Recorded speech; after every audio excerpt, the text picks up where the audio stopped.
So FSR and DLSS. What is FSR and DLSS? DLSS, deep learning supersampling, is an image upscaling technology created by NVIDIA Technologies in 2019. We are currently on DLSS 3.0 as of the release of the 40 series GPUs. FSR, or Fidelity FX Super Resolution, is an image enhancing technology created by AMD Technologies in 2021. We are currently on FSR 2.2 and version 3 has been announced, but we do not have a specific launch date as of yet. What they have in common: both FSR and DLSS promise to increase your FPS you get from your GPU, and they both are developer dependent, as the developers developers need to implement each technology in the rendering pipeline of the games. They both use upscaling technology where they render your game at a low resolution and then upscale it to the preferred resolution, thus increasing the perceived performance. Differences. With NVIDIA's DLSS, the keywords are DL, as in deep learning. And this means machine learning, aka AI. Now, NVIDIA has RTX cards, and RTX cards have AI accelerated compute units called tensor cores. This makes DLSS an NVIDIA exclusive. NVIDIA also does not support backward compatibility with the newer DLSS versions with older cards. AMD's FSR, on the other hand, is vendor independent and does not require specific hardware to run, but do keep in mind that they do optimize FSR for AMD cards first, and then they prioritize second-hand vendors. For the compatibility, FSR is compatible with a wide range of cards as it does not require specific hardware to run. They are compatible with their 400, 500, 5000, 6000, and 7000 series cards, as well as showing compatibility with NVIDIA's cards from the 10 series upwards. On the other hand, DLSS is more restrictive. This due to being a software lock on the latest versions, possibly to increase the appeal for newer generations of cards, or to the fact that it might actually just require newer hardware. DLSS 1 and 2 both are supported on the 20, 30, and 40 series cards, while DLSS 3 is thus far officially only a 40 series exclusive. There are hacky workarounds that I've seen posted online, but that's here nor there. The implementation. DLSS is, from what I've heard, a much easier implementation for developers to do than FSR. This is due to it being implemented at the end of the render pipeline, where FSR needs to be implemented in the middle, more or less, of the render pipeline. This allows FSR to have a nicer looking HUD, but lacking in the ease to implement. Here we have a diagram explaining how FSR is implemented. So as you can see, I'm actually standing in the middle of this.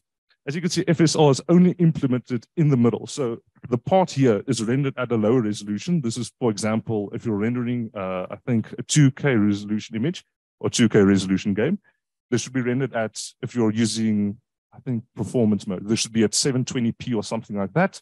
Then the upscaling and sharpening would happen. And then this bit, your HUD and your screen post effects would be rendered at the native resolution.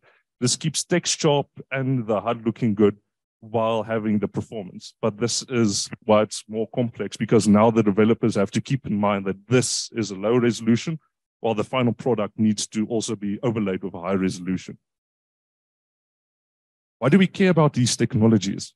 They both promise great increases in the usability of current GPUs and future GPUs by allowing us to increase the performance we perceive from each GPU in all the applicable titles. They also allow new GPUs to run new AAA games at higher resolutions and higher frame rates than they otherwise could. The downsides of these technologies: whilst they are very impressive in what they can accomplish, they're not perfect. Because we are creating data from nothing, we are always guessing. And this leads to, well, as you can think, a guessing game where sometimes they guess wrong. And in which cases they will create some artifacts. As you can see here with DLSS, I'm actually standing in the middle of this again. As you can see with DLSS, for here, this image looks pretty good. But as you can see here, there are artifacts here where the upscaling AI for DLSS could not exactly figure out what's going on. So it created an artifact by accident. For FSR, because we're upscaling to 4K from a lower resolution, so for FSR, here we're scaling from about, I think it was about 80% resolution. Here we have a white center of red stripes. And once we go to a low resolution, there's not enough data for the algorithm to figure out that it's actually just a white center with red stripes. So it just becomes a pink tint. So before we continue, we need to talk about DLSS 3. DLSS 3 introduced AI frame generation. This allows the AI to create fake frames in between the real frames your GPU is supposed to be generated by this, well, what it was told to do by the CPU. This increased the perceived frame rate and smoothness, but at the cost of every now and then you get extremely horrible artifacting, as well as you perceive more input lag because the game is only actually still running at the lower frame rate. So when it comes to benchmarking and selling your product, there's a lot of misinformation that can happen. And this was very apparent in the 4080's announcement by NVIDIA. Note that this is not an NVIDIA exclusive thing to sell your cards with your better benchmarks, of having cherry-picked benchmarks, but the 4080 was a pretty good example. As you can see here, we are running Microsoft Flight Simulator at 4K, and at the previous gen, we had the 3090 running about 75 FPS, not bad. But then you have the 4080 here, 147 FPS. While that might seem amazing and too good to be true, that's because it is. Briefly looking at the graph we just saw, that you would assume that the 4080 is an absolute bargain for the performance per rand you receive. The only issue is that you can actually only use the gray bars to compare the GPUs, as they are using DLSS 2 and DLSS 3. And also they mentioned down there that it's actually using AI upscale, AI frame generation, but it's bad quality graph, sorry.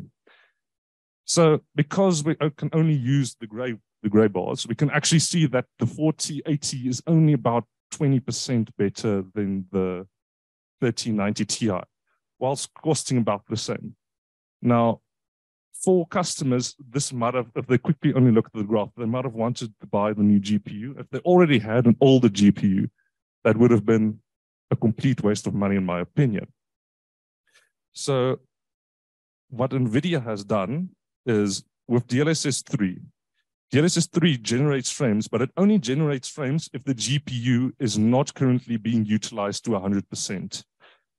In the case that I had there, we were looking at a graph generated for a Microsoft Flight Simulator, a notoriously CPU limited game.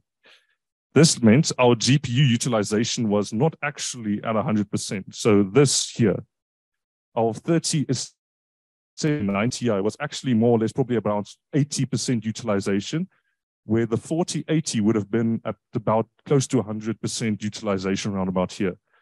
This is due to the 3090 having to wait on the CPU to tell it to generate frames, where the 4080 actually is free to generate frames. This causes the benchmark to look a lot better than it actually should. And that's about it. So that's how GPU manufacturers use these types of technologies to, how can I put it, cherry pick their benchmarks and cause you to want products that you don't actually need.